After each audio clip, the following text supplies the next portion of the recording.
The game situation was disappointing to me. You know, I put so much time and energy into that project. I worked hard on that project, man. I recorded 6 records on that album. Come back and appear to be unappreciative was incredible to me. Why is it like guaranteed that we're getting live? Yeah, because it's the game talking. And this is not a shot at him, but he's very extra. Like he lie. Everybody know he lie. So here's how the rapper The Game scammed me into sending him $4,000 for a verse. So I made a beat for him to rap over, and he was going to record a verse and then send it back to me for $4,000. I thought it was legit as I previously paid him to post one of my new songs on his story, which he did, so I thought it was legit. So after I sent him the $4,000, it took him 3 months to get back to me. And that's only because I mentioned I had to get a lawyer to get my money back, or get the verse. When discussing the biggest wastes of potential in hip-hop, names like Fetty Wap, Roddy Ricch, DaBaby, and Chance the Rapper often come up. These artists started with massive hits but quickly saw a decline in the quality of their music. However, one name that frequently gets overlooked in these discussions is The Game. With an incredible skill set and undeniable talent, The Game is undoubtedly one of the top rappers in the industry. Yet instead of focusing on artistic growth and honing his craft, he has often been sidetracked by petty beefs and unnecessary antics. This behavior has led to burned bridges within the industry, ultimately staining his legacy.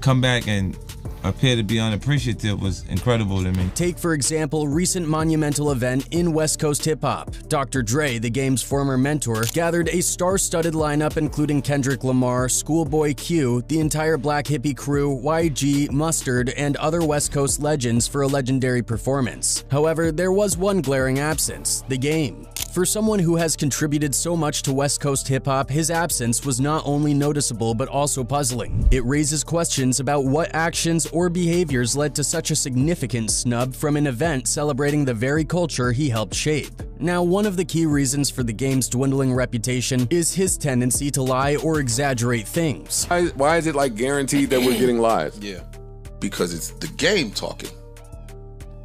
And this is not a shot at him, but he's very extra. Like he lie. Everybody know he lie.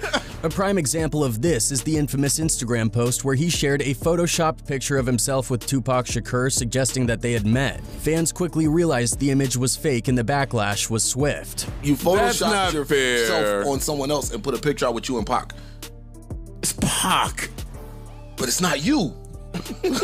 People accuse The Game of trying to deceive his followers. When confronted about it on Vlad TV, he claimed that he never intended to trick anyone and simply wanted to show appreciation for Tupac, whom he considers one of the greatest rappers ever. However, the damage to his credibility was already done. Then there's the ever-changing story of how many times he got shot. It's like he can't keep his story straight, which only adds to the skepticism around him. Over the years, the details of these stories have changed, making it difficult for fans and critics alike to discern the truth. Then there was the incident where he claimed that Kanye West did more for him in a few weeks than Dr. Dre did throughout his career. When you see Game say, yo, Dre never did nothing for me, I remember Dre being in the studio and giving you them hits, bro. This statement was not only controversial but also blatantly false, considering that Dr. Dre is the very reason The Game's career took off in the first place. Without Dre's mentorship and influence, it's unlikely that The Game would have reached the heights he did. Such statements undermine the contributions of those who played pivotal roles in his success and make him appear ungrateful and disingenuous. You heard him say Kanye did more for me in the last 2 weeks than Dr. Dre did my entire career, right? I interpret that as him being vulnerable.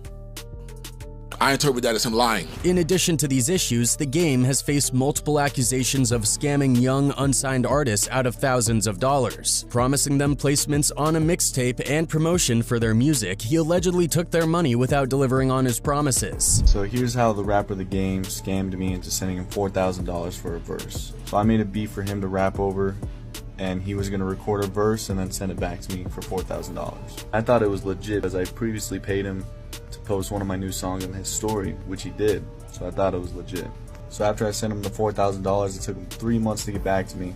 And that's only because I mentioned I had to get a lawyer to get my money back, or get the verse. And then there's The Game's many beefs in the industry. Let's start with the most notorious one, his feud with 50 Cent. The Game situation was disappointing to me. You know, I put so much time and energy into that project. I worked hard on that project, man. I recorded 6 records on that album. Come back and appear to be unappreciative was incredible to me. Back in 2003, 50 Cent shook the entire industry with the release of his debut album Get Rich or Die Trying as Eminem's protege. Dr. Dre, seeing 50 Cent's success, decided it was time to bring up an artist of his own. That same year, Dre discovered a kid handing out mixtapes throughout Compton and decided to sign him to Aftermath. The rapper was The Game. Dr. Dre worked in the studio with The Game for several months, but it wasn't until August of 2003 that The Game and 50 Cent finally linked up in the studio. They collaborated on a track called So Hard for the June at Radio 3's Taking It to the Streets mixtape, which marked The Game's G-Unit debut on Wax. After several months of trying to generate buzz for The Game, music executive Jimmy Iovine came up with an idea that would skyrocket The Game's career. Since 50 Cent was the hottest rapper in the world at the time, Dre and Jimmy thought it would be a great idea for The Game to become an official member of G-Unit. Dre pitched the idea to 50 Cent, and soon enough, The Game was officially part of the group. 34 and yeah, yo, home.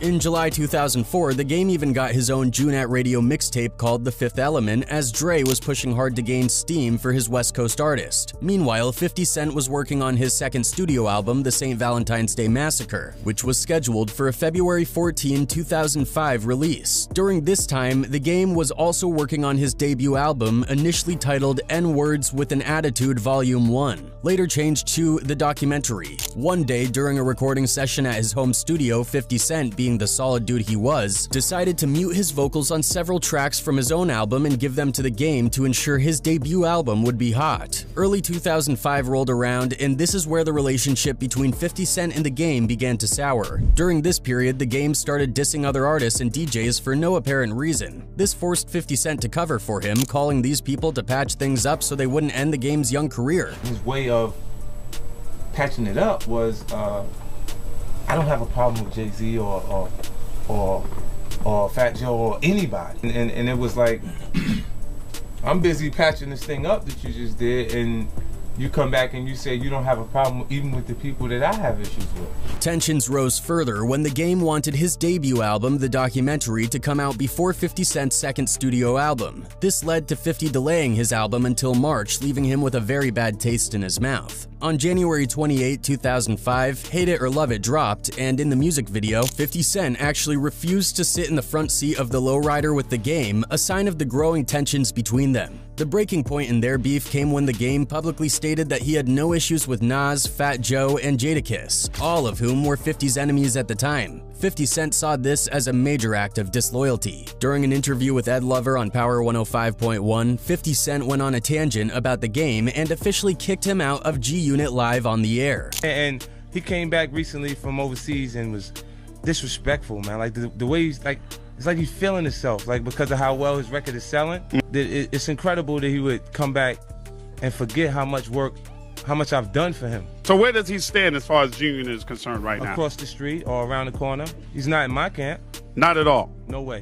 Okay. Not after being that disrespectful. That same day, 50 Cent sat down with Funk Master Flex at Hot 97, where he once again spoke about The Game's disloyalty. But The Game was still in New York at the time. Fueled by anger, he gathered a group of gang members and headed to Hot 97. What ensued was a shootout between The Game's crew and 50 Cent's entourage, resulting in one of The Game's guys getting shot in the leg. During the chaos, 50 Cent made a swift exit through the back door of the building. A couple of days later, in a surprising turn of events, 50 Cent and The Game appeared together, making a donation to the Boys Choir of Harlem and the Compton Unified School District music program. They even embraced and publicly squashed their beef. However, this truce was short-lived. The peace lasted until Summer Jam in 2005, where The Game infamously dissed 50 Cent and the rest of G-Unit. He threw his G-Unit chain into the crowd, declaring that he was officially out of the group. This marked the beginning of The Game's anti-G-Unit campaign.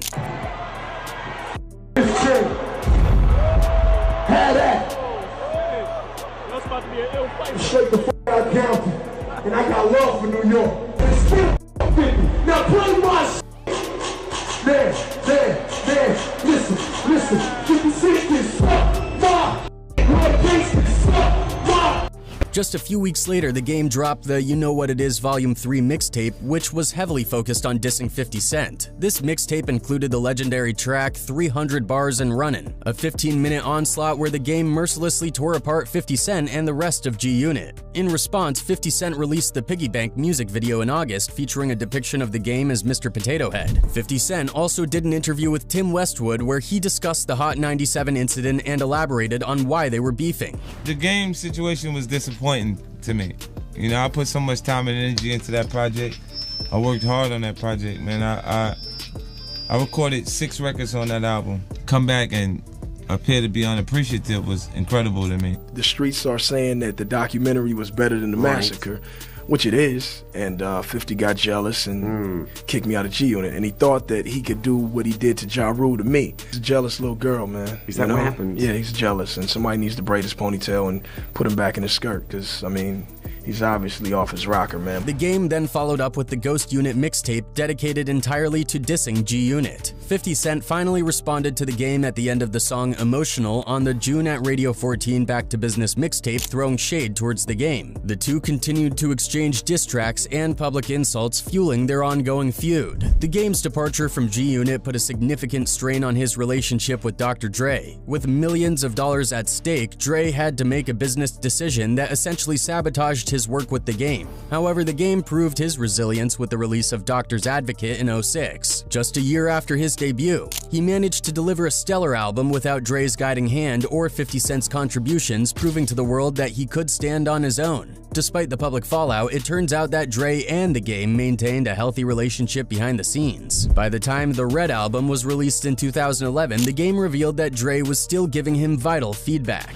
Dre always told me, no matter what happens, no matter what gets said in the media, me and you are always going to be the same as we were the last time we had an in-person conversation. For years, the game's loyalty to Dr. Dre remained unshaken. Despite no longer being officially signed to him, the game showed an unwavering commitment to Dre, unlike anything he had exhibited for anyone else in the industry. He admitted there were tense moments between them, but his gratitude always overshadowed the friction. In interviews, he often boasted about his ability to call Dre at a moment's notice. However, if he tried to make that call today, it would likely go unanswered. The game has systematically ruined his ties with Dr. Dre and the entire Aftermath family. His downfall could have been avoided if he hadn't been so controlled by emotion in an industry that demands strategy and careful thought. When Dre released the Compton LP and the game appeared on only one track, some fans found it odd. However, the situation became more glaring when Dre was set to oversee the Super Bowl halftime show in 2022. It was expected that Dre would perform a career-spanning set featuring many artists he had mentored. On the big night, he brought out Snoop Dogg, Eminem, Anderson .Paak, Kendrick Lamar, and 50 Cent. Meanwhile, the game was left on the sidelines watching from his own city. Initially, the game kept things civil and acted unbothered by the snub. However, knowing his mindset, it seemed only a matter of time before his true feelings spilled out. Eventually, he admitted that it did get to him. It just wouldn't have happened. LA, all around the Super Bowl, and I don't get the call. Dre didn't do any beats on the documentary, but I didn't say he didn't oversee it. This admission flipped a switch, opening the floodgates for the game to cross a line he had never crossed before, discrediting Dr. Dre. The rapper, who had once penned a heartfelt tribute to Dre on his second album, now downplayed Dre's impact on his career and life as if it were insignificant. I've never had a song with Dre on it and Dre been in my video. Snoop has a ton. M has a ton. I don't have none. Soon, he was claiming that Kanye West, a man he had previously beefed with over explicit lyrics about Kanye's then-wife Kim Kardashian, had done more for his career than Dre ever did. Finally crossed a line that he'd never had before, and that was to discredit Dr. Dre. Suddenly, the rapper who had previously written a heartfelt tribute to Dre on his second album was now downplaying Dre's impact on his career. The world collectively rolled its eyes at this comment, and those who witnessed the game's early days with Aftermath were quick to call him out. Say, yo, Dre never did nothing for me.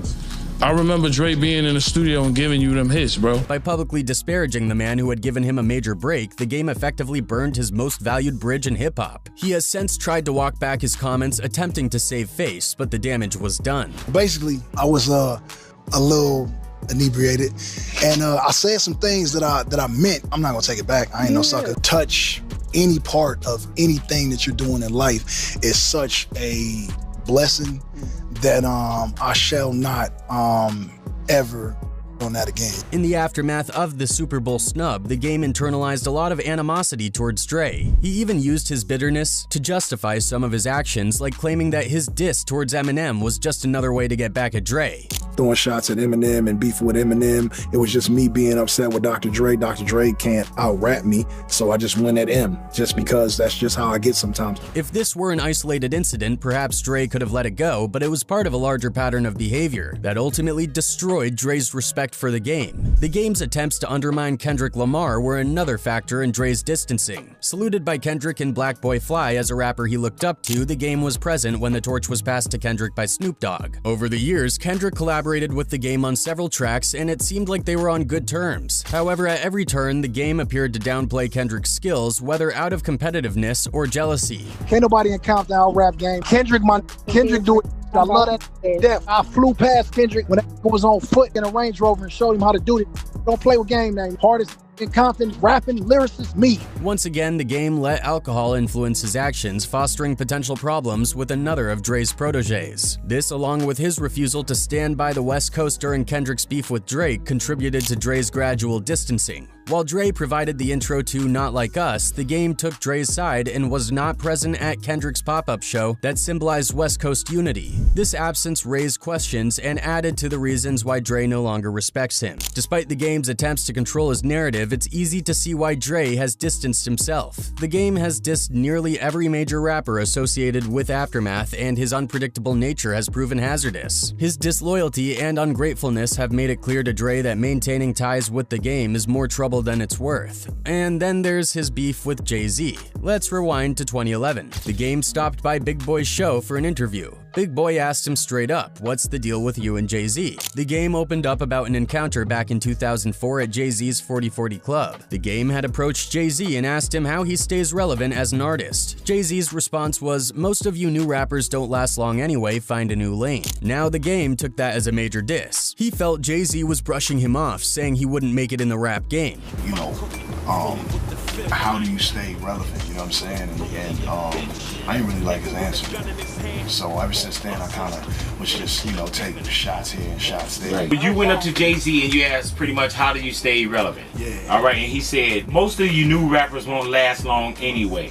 Maybe you should think of another lane. But here's the thing, Jay-Z was probably just trying to give some tough love advice. Basically, he was saying, don't put all your eggs in one basket, diversify, save your money, invest in other things because the rap game can be unpredictable. The game, being young and hungry, didn't see it that way. He saw it as Jay-Z disrespecting him and writing him off, and that's when the beef officially started brewing on his end. Now let's flip to Jay-Z's perspective. According to some sources, Jay-Z's issues with the game started with the track West Side Story, the first single off the game's debut album, The Documentary, released on September 7, 2004. There was a specific line where the game rapped, "I don't do button-up shirts or drive Maybachs." A lot of people, including Jay-Z, took this as a shot at him. Jay-Z was known for his button-up style and his Maybach. Even though the game later clarified that it wasn't a diss at Jay-Z but rather at Ja Rule, the damage was done. Jay-Z felt disrespected.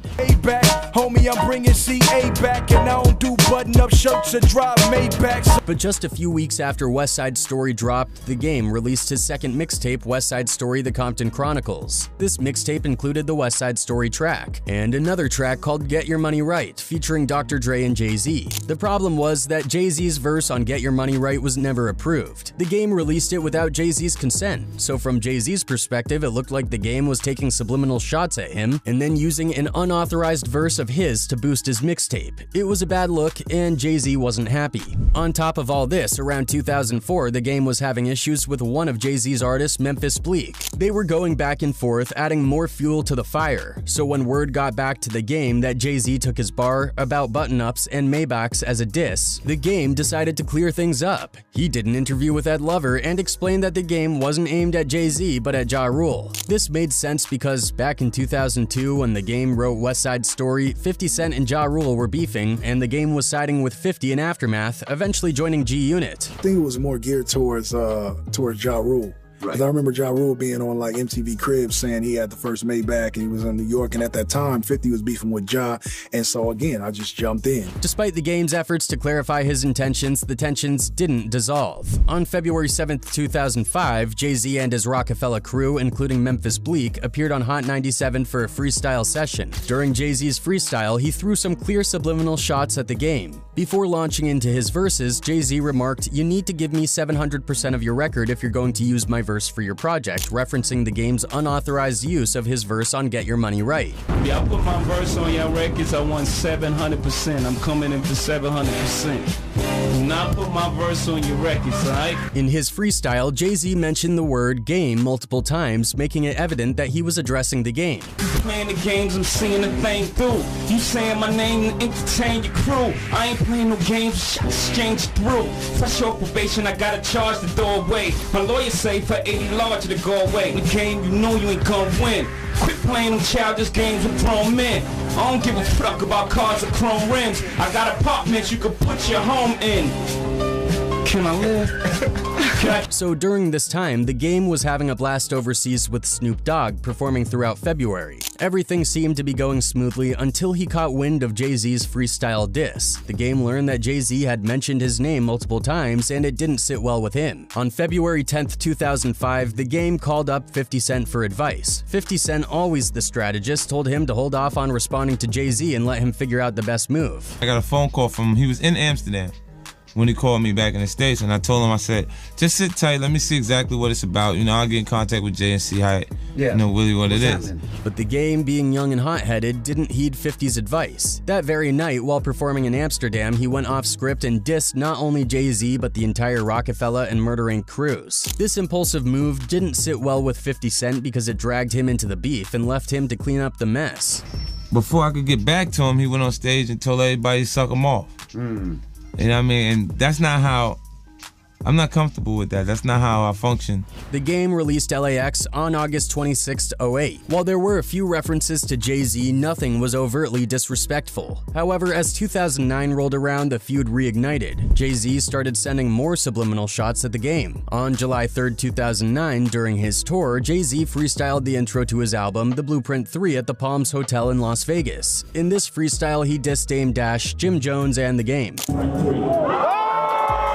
I ain't talking about gossip, I ain't talking about game, I ain't talking about Jimmy, I ain't talking about Dan. The game quickly caught wind of this, and just 2 days later, while performing in France on July 5th, he yelled out "F Jay-Z" on stage.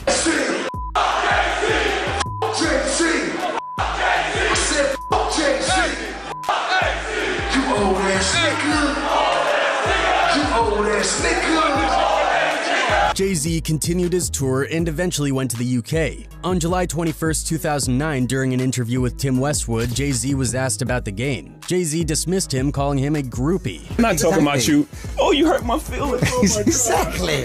Tell Groupie to get over it. A few days later, on July 29th, 2009, Jay-Z did another interview with Big Boy's Neighborhood. When asked about the game and their issues, Jay-Z calmly stated that the game was just seeking attention while on tour, and that there were no real issues between them.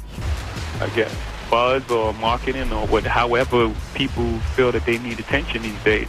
So there's no real problem behind it. There's no real challenge behind it. Fast forward to July 22nd, 2011, the game released a track titled Uncle Otis, a playful twist on Jay-Z and Kanye West's Otis from their collaborative album Watch the Throne. The game openly admitted that he dropped this track primarily to poke fun at Jay-Z and take some jabs at him, all as a strategy to promote his own upcoming album, The Red Album. We talking about creatine, Krishan, and we wouldn't have been talking about nobody. Right. You wouldn't be talking to me now about it. In the same year, the game did an interview where he discussed his ongoing fascination with Jay-Z, expressing his long-standing desire to battle him. He suggested that Jay-Z was afraid to engage in a rap battle with him and criticized the current state of hip-hop for being overly competitive and lacking in real confrontations. Despite these comments, the game largely refrained from making any more overtly disrespectful remarks about Jay-Z. Though the game would often reference Jay-Z in his albums and mixtapes, these mentions were usually not disrespectful. In fact, by 2015, the game reflected on his feud with Jay-Z and expressed a sense of pride and survival. He explained why he initially started beefing with Jay-Z, stating that he wanted to make a mark in hip-hop and felt validated when Jay-Z acknowledged him. He remarked, "I'm probably one of the only cats that ever went straight at Jay-Z's neck and still had a career afterward, which is risky. I remember having a real argument with the mother of my children because she was a Jay-Z fan and she was just like, you don't know what you're doing, he's going to come back and we're not going to be able to survive. But I did it anyway, and Jay never responded." But I'm probably one of the only cats that ever went at, straight at Jay-Z's neck and still had a career after, which is risky. At this point, it's easy to see why hip-hop no longer respects the game or wants to associate with him. The game's erratic behavior, contradictory statements, and tendency to burn bridges have made it difficult for others to take him seriously or maintain professional relationships with him.